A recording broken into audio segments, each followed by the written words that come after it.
CRF and DRF will intersect at when RF is equal to 0.5. So let us say we have a data, okay? It is from A to B. And in this case, we're going to treat a continuous data, okay? Continuous data will be easier. When it is discrete, there will be some problem there, okay? So what is Fi? Fi, because we now use integration, so it will be from A to I. And then here we let us say Fi, okay? Or let us use Xi. I mean, anyway, it is a function, okay? So Fi and Df, okay? So let it be this way, okay? Notation there may be some problem, but generally the concept is like this. Fi is a cumulative frequency, right? Cumulative. So it is from A to I. And what about dFi? dFi is from B to I. So here is from A to I, right? And here is from I to B, okay?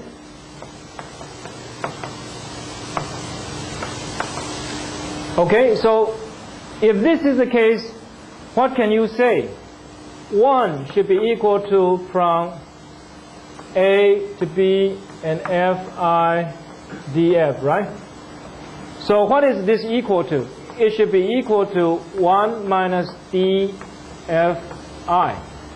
Okay? It is very simple because this is cumulative, right? It is cumulative, so it is from A to I. And the whole thing is from A to B. So from A to B should be equal to 1, okay? And here is from A to I, here is from I to B. So Fi, cumulative relative frequency, should be equal to 1 minus dFi. And we say when these two intersect, that means Fi must be equal to dFi, right? Okay? And what is Fi equal to? Fi is equal to 1 minus dFi. 1 minus dFi. So what does that mean? That means dFi must be equal to 0.5. And what about Fi? The same thing. Okay? So this shows the proof. Okay, let us get to the one of the PowerPoint there. Okay, it should be this one.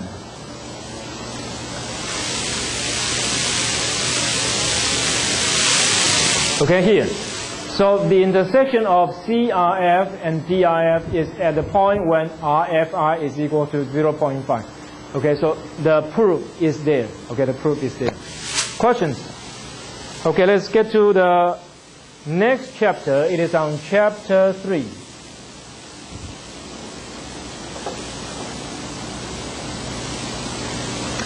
So in this chapter, finally, we finish descriptive statistics, showing you how to get the central tendency and the dispersion of the data, right? And how to describe it, use diagrams, use tables, okay? And now we are getting into the probability part.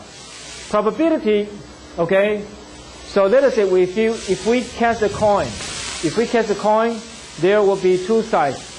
The upside we call head, H-E-A-D. The downside we call tail, T-A-I-L. So head and tail. There are only two possibilities. So the probability is 0.5 for head and 0.5 for tail. Okay? But of course we have something more difficult because we are interested in various phenomena. And these phenomena may be related to probability. For example, lottery. Okay, so today is Friday, right? There's going to be a drawing of the lottery. So what's the number going to happen? There's a total of 42 numbers, right? But you have to remember, does every number have the same probability to show up? Not necessarily, because in this case, it is drawing without replacement. Drawing without replacement. What does that mean? Because there are 42 numbers, right? If I choose one out, what's the number left? Only 41, right? So the first one to be drawn, the probability is 1 over 42. What about the second one? It is 1 over 41. What about the third one? 1 over 40. Okay, so the probability may be different. So sometimes it is drawing without replacement. Sometimes we put the ball back. Okay, so it depends on which kind of situation you are talking about. Of course, there are more difficult situations. So here, probability, we're going to talk about a lot about that. And for all the probability, it comes from random experiment. Okay, we do experiment. Even though it is called random experiment, it doesn't mean we do it randomly. Okay, still there is a rule to do this kind of experiment. And of course, probability, we have joint probability, conditional probability, and marginal probability. And then the theory behind all these, we have set theory. Okay, so there's a lot of things that we're going to deal with. And Bayes' theorem, probably this will be new to you. For probability random experiment, perhaps all of you have learned it during your high school days, but Bayes' theorem, probably there is something new here. So you have to, look at your book, okay, preview. Okay, preview is very important. Okay, let us turn to next. So what is a random experiment? Probably, the print is too small, okay? Anyway, the outcome are known. So when you do a random experiment, the outcome is known, okay? Of course, there are several outcomes, okay? There are a lot of outcomes. So the outcomes are known before the experiment. But you are not sure which one will occur. Okay, so for example, cast a coin. You know it's going to be head or tail, right? If you cast a dice, 1, 2, 3, 4, 5, 6. If you choose something from a set of poker, there are 52 possibilities. Diamond, heart, club, and what's the other one? Heart, okay? So, spade. Okay, spade, diamond, heart, club. And for each one, you have a different kind of variations there. You know what would be the possible outcomes, but do you know which one going to happen? No, you don't. Okay, and then the second one is about sample space. Okay, what is sample space? All of the outcomes of the experiment, okay, in this experiment. All of the outcomes in this experiment, it is called sample space. And it is denoted by S. So it includes everything. So for example, if we cast a coin one time, so the possibility is going to be head or tail, right? So the sample space, in that case,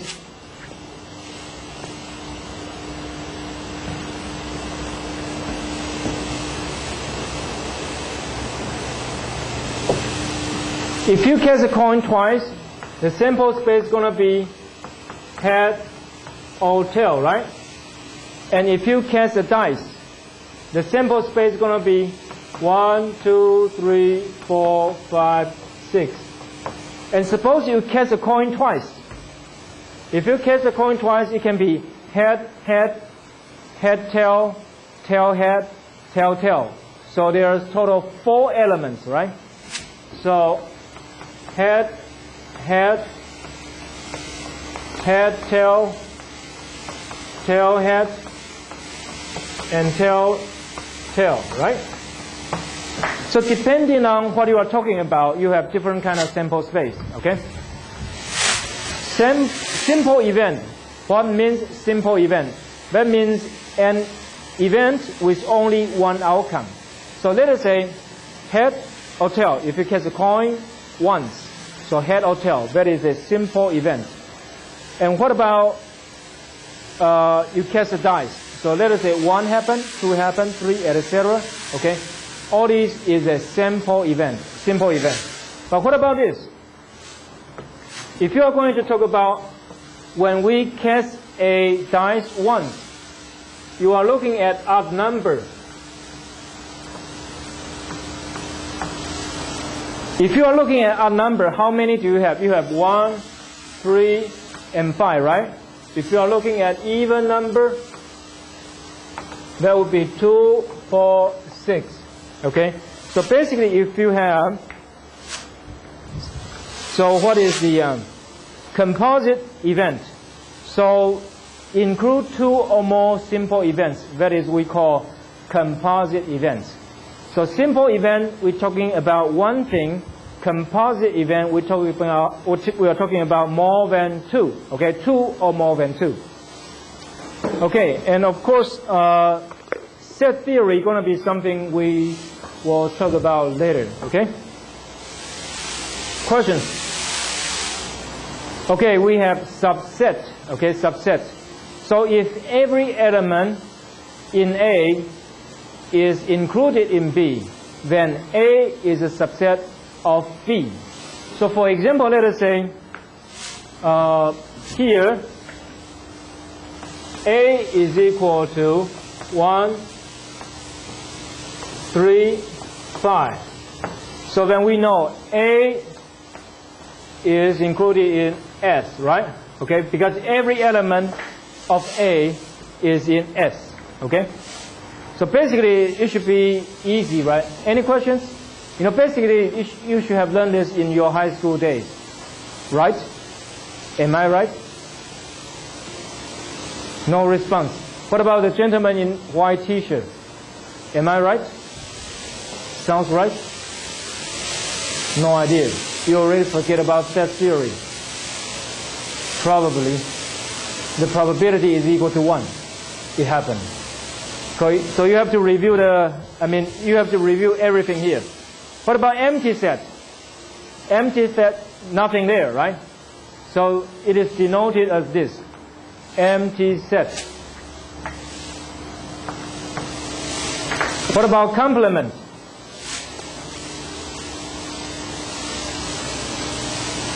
So here in this case we are talking about A.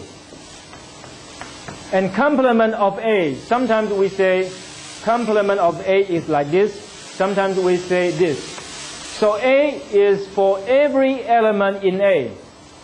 Okay, so this is for all the elements not in A. Okay, all the elements not in A will be here. So because we know A is equal to 1, 3, 5, right? And what about this? This is equal to 2, 4, 6. So you know A plus those not in A should be equal to what? Should be equal to the sample space. Okay? Questions? Okay, let's move on. And union. Okay, so intersection.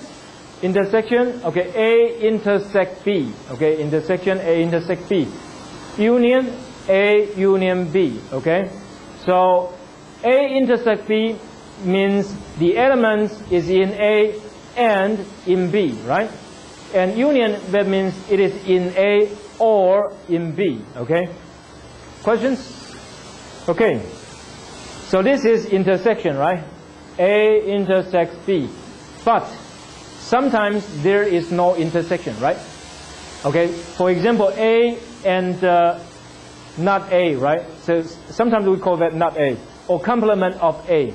So A and complement of A, the intersection is equal to empty set, right?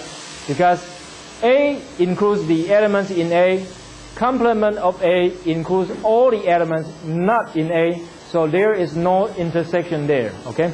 So sometimes it is empty set, okay? You got to be careful here. Questions?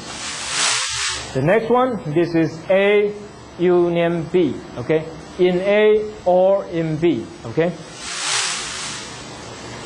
And here we're going to talk about partition set. Before we move on to partition set, let us talk about a little bit more about, you know, A intersect B and union B.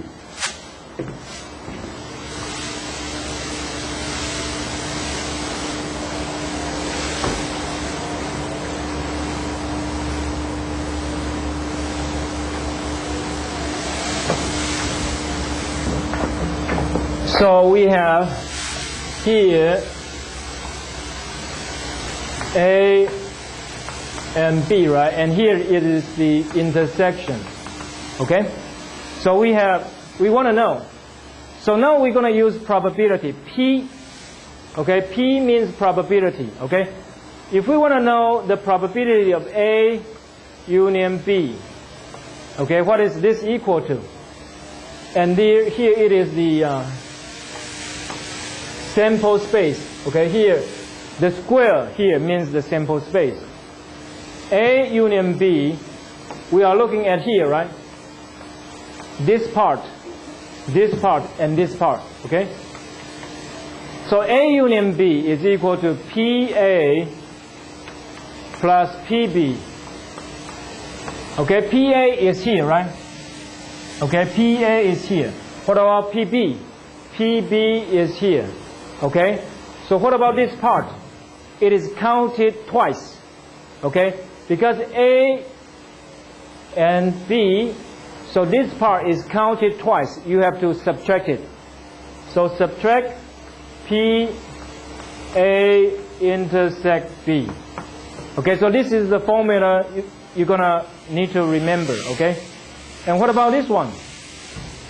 PA union B union C will be equal to PA plus PB plus PC minus PA and B minus PB and C minus PC and A and plus PA and B and C.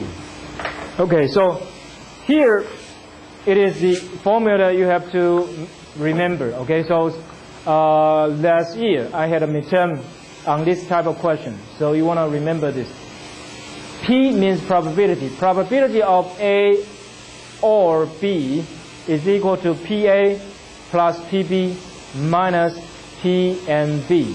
Okay, two things it is easy, but for three things it is a little bit more difficult. So P or B or C, okay, is equal to PA plus PB plus PC minus PA plus B, PB plus C, and PC and A, and add PA and B and C.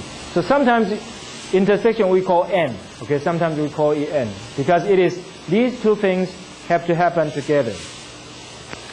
Okay, questions? Okay, let's move on. Here we have partition set.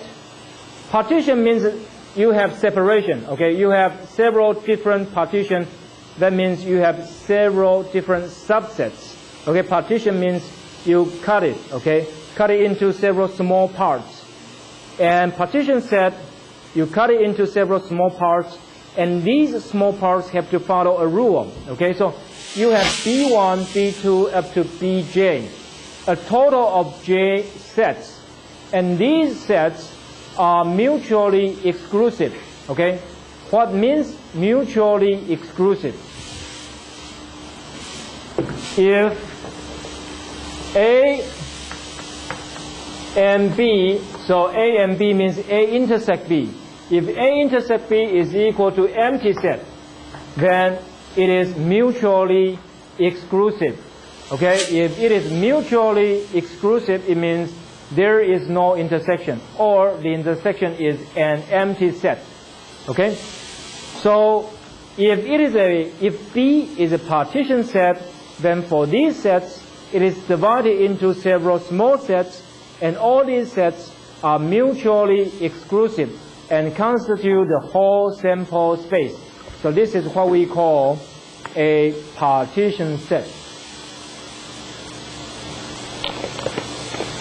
Let us move on. Here, okay, so you can see what is the intersection of B1 and B2? Empty set, right? What about B2, B3? The same thing, empty set. B1, B5, empty set. So each of the set is mutually exclusive. But what about the whole thing? If you put the whole thing together, it is the sample space. Okay? So basically, this type of set is what we call partition set. Questions? Okay. And then we're going to talk about the properties of probability. So for any kind of event, okay, xi, okay, xi is for any kind of event.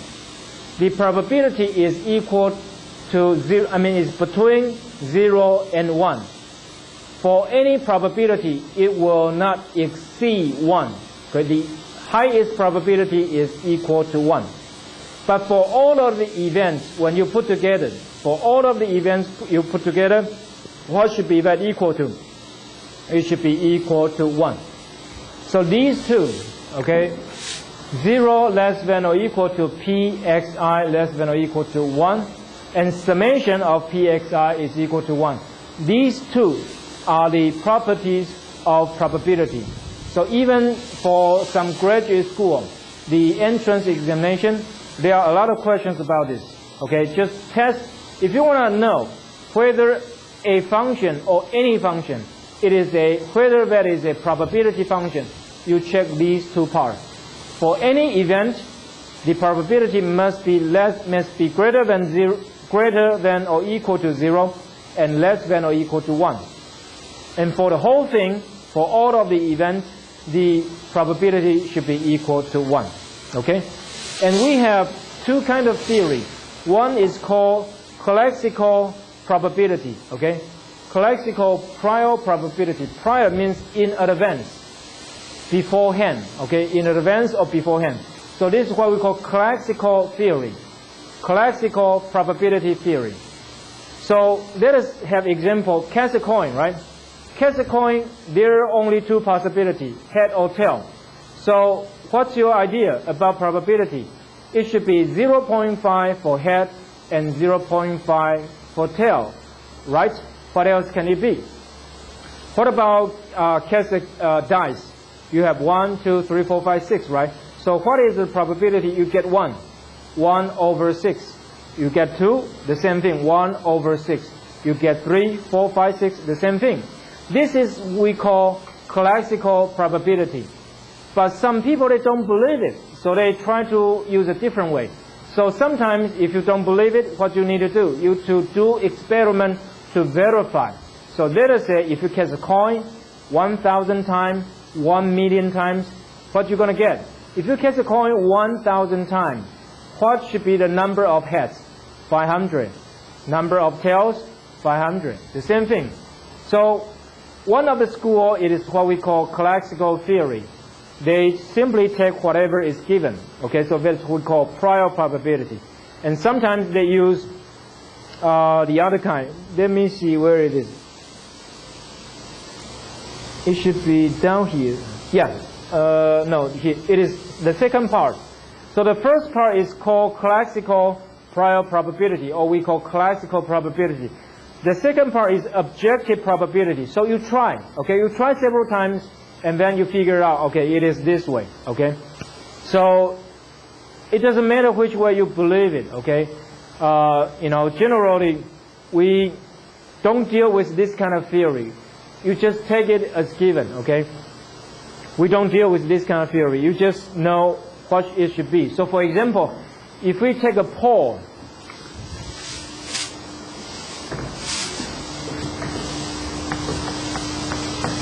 if we take an opinion poll, so let us say yesterday there is a presidential debate, right, for Mr. Bush and Mr. Kerry, okay, John Kerry and George W. Bush.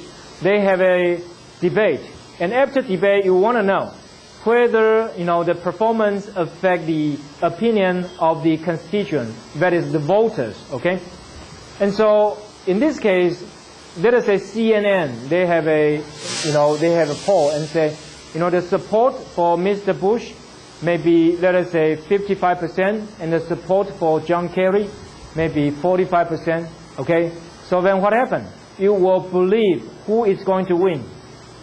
George W. Bush, right? Okay, so basically, they have this kind of poll, the same thing. We just applied it. This kind of poll sort of shows us the probability who is going to win. Okay, so we don't want to deal any further with all this. So the first one and the second one, that is generally we take it as given. But what about the third one? it is subjective probability. What means subjective? Subjective means what you believe in, okay? Of course, your belief may be different from mine, okay? You believe George W. Bush will win, but I may have a different belief. So here you have something very subjective, okay? It's up to you. So let us say, for example, I'm a teacher. I've been teaching for so many years. So I can look at the responses, the faces of the students, and I can figure out, sort of how much you can get in your exam. But is it correct? Not necessarily, but it is by my subjective judgment, okay, by my subjective judgment. So, sometimes you look at a certain person, okay, and then you can say whatever about this person or whatever possibility there, but this is what we call subjective, okay? So let us say a lot of people, they forecast, say, this year there are a lot of typhoons, right? There are a lot of typhoons. And some people may say, in the next few weeks, maybe we have 3 more typhoons or 4 more typhoons. Can you believe this? We have no idea, because it is by the experts, who deal with the, what is called meteorology, okay? Meteorologists, they have their own expertise, they have their special knowledge, they do research on this, they may believe in this, but some of the people may not, okay? It is subjective part. Okay, next one. Conditional probability, it is called posterior, okay? Posterior means after something happens, okay? After something happens. The first one we say, it is classical prior probability, right? That is without anything happens before, okay? Without anything happens beforehand. But conditional probability, it is already given something happen, okay? Given something happen. So it is what we call posterior probability. I think the rest of it, we're going to deal with it next week. And today we're going to stop here. But the number you get is wrong. You still get some credit for it, okay? You still get some score for it. But suppose you get the wrong formula, but you get the right number, you got 0 point, okay? You have to see the difference here.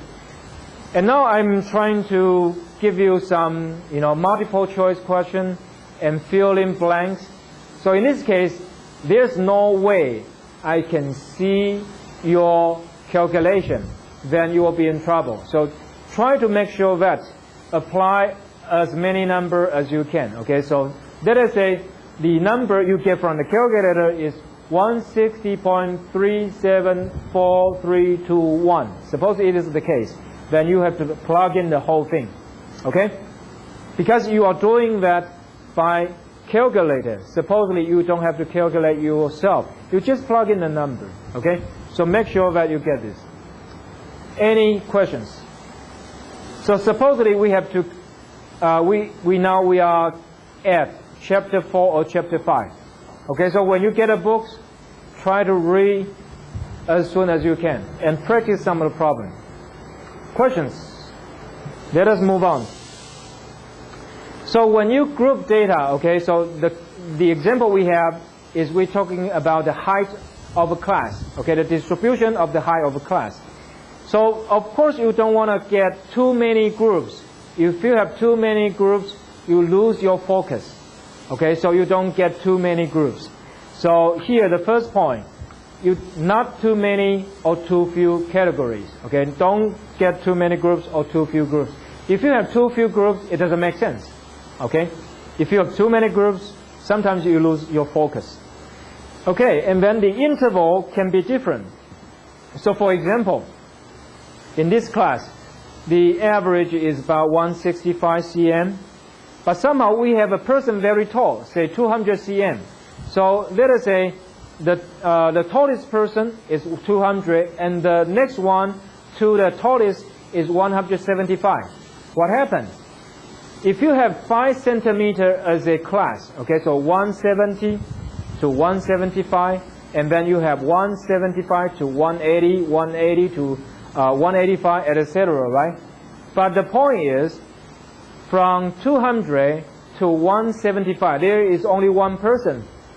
Okay, do you need to put down that many groups? You don't. So sometimes it can be open-ended. What means open-ended? So you have this group to 175, right? So then what's the above? The above is all the persons greater than or higher than, taller than 175, and there is only one person. So the difference or the interval can be different, okay, the interval, and sometimes it can be open-ended, okay? The next one is about inclusive. What means inclusive? Because when you divide a group, okay, divide the data into several groups, you have to have everyone included in your presentation, okay? You have to everyone included. And what means inclusive? Exclusive. Exclusive means that one person can only be in one group, okay? One person cannot be in two groups, okay? So this is very important. And then midpoint to represent the value of the class, okay? We talk about it, okay? In the calculation we just show you, okay? It is the midpoint to represent the whole class. Okay, and then the next one I just mentioned, if there is extreme value, okay, so let us say, you know, some people very tall or some people very short, what happens? You can have open-ended. So you say, for all the people greater than 175 as a group, or all the people, for the people shorter than 160 as a group. So you can do that, open-ended. Okay, any questions? Now we are going to talk about diagrams. A good diagram or chart is much better than a whole bunch of numbers. Okay, later I'm going to show you. So this is the population statistics of Taiwan from 1957 to 2003. So here there's some whole bunch of numbers, right? Can you see anything? Probably not, because just too many numbers. So sometimes if you look at the numbers very carefully, you can see something. But in terms of this number, you know, just too many. You cannot see a focus. So sometimes table is quite enough. Okay, sometimes table is quite enough. For example, the table we just have, the distribution of the height of a class, right? Very simple. You have 6 groups, and then you can see clearly the picture. But what about this one? You just have too many numbers. Okay? Can you see anything? Not quite. But from all this information there, so what's the important information there? You can see one is the birth, okay, and then the death rate, okay, birth rate and death rate. So here we are going to see a trend. Suppose you want to see a trend, the easier thing to see is by drawing a diagram. Okay, so let us move on. So can you see this here? Okay, we have a graph, okay, so a chart. Rate of the population increase in Taiwan. It is from 1957 to 2003. So for all those numbers, can you see anything? Not quite, but here you can see the population increasing at a decreasing rate. Okay, so here you can see in 1957, the increasing rate is about 3.5%, right? What about now? It is close to 0.5%, okay? So you can see the population is going down, okay? The increasing at a decreasing rate. Even though at this point it's still increasing, right? But it is increasing at a decreasing rate. Okay. So here is the birth rate, and here is the red line. Okay, the red line is the death rate. So we know there is a trend. The population is increasing at a decreasing rate, but we want to know what's going on. So here you can see the death rate. Okay, what's the percentage of people dying? The death rate is quite stable, right? The death rate is quite stable. But what about the birth rate? The birth rate continues to go down. Okay, so then you see what's the problem. Okay, the same thing in Japan. The birth rate is going down dramatically, but what about death rate? Death rate is about the same. Okay, let us move on. Okay, here is another statistics. It's about earthquake. So earthquake casualty statistics in Taiwan. What means casualty? Casualty means people die. Okay, how many people die when there's earthquake? Okay, or how many people die because of earthquake? Okay, casualty means die or wounded. Okay, basically like this. So here you have a statistics. Okay, the first one is casualty. Okay, and then you have several groups. The first one is northern Taiwan. Okay, the first one northern Taiwan. The second one is central Taiwan, and then the southern Taiwan. Southern Taiwan including Yunlin, Jiayi, and Tainan, and then Kaohsiung. Okay, and then east part Taidong, and then Hualien and Yilan. Okay, for all these regions. So if you look at these numbers, you can see a clear trend. If you are running an insurance company, okay, let me repeat this again. If you are running an insurance company, okay, suppose people in central Taiwan want to buy insurance from you, okay, and there's people from northern Taiwan. So suppose there are two kinds of people. One people from northern Taiwan, the other one from central Taiwan. They want to buy earthquake insurance from you. Which one you're going to charge more? The person living in northern Taiwan or the person living in central Taiwan? The person living in central Taiwan, because here you can see the death rate is much higher, right? So for this year, 1900 to 1998, for about 100 years, right? For about 100 years, how many died of earthquake? Okay, how many people died because of earthquake in the northern Taiwan? It's only 60 people, right? What happened in central Taiwan? It is 16,166. So suppose these people want to buy insurance. The premium for those people living in central Taiwan should be higher, right? So here, it is a very simple table, but it gives you information about insurance policy, okay, about the premium people are going to pay. And suppose, okay, suppose people living in Kaohsiung want to buy insurance. This should be a good news to you, right? Because no people die in these 100 years, okay? So basically, they pay you premium. Do you have to pay them indemnity? Indemnity means you compensate for their losses. Do you have to do that? No, because 0 people die, okay? So even though this is a simple table, it tells you some very precious information. So here we are talking about casualty, how many people die. We're going to look at the next chart. It is a diagram, right? Shows you clearly for those people living in North Taiwan, Kaohsiung, and what's the other area? Yilan. Okay, for the people living in this area, it is a very good news to you, because if if these people living in this region, they're going to buy insurance from you, basically you're going to make a profit out of it. But what about in central Taiwan? There is a great risk, right? There's a great risk. Okay, we are talking about the housing damage. Okay, the same thing. Housing damage, the most serious part is in central Taiwan and southern Taiwan. Okay, what about Kaohsiung? Very minimal, right? Very minimal. Okay, the same thing. Okay, this is a pie chart. Okay, show you that in terms of diagrams, it's much more powerful. Can tell you exactly what's going on there. The same thing. Okay, earthquake casualty. Okay. So now we are getting to this part. We are going to talk about the cumulative frequency and cumulative relative frequency, the cumulative frequency and the cumulative relative frequency. Probably we're going to stop here and we're going to continue next week. Okay? Thanks.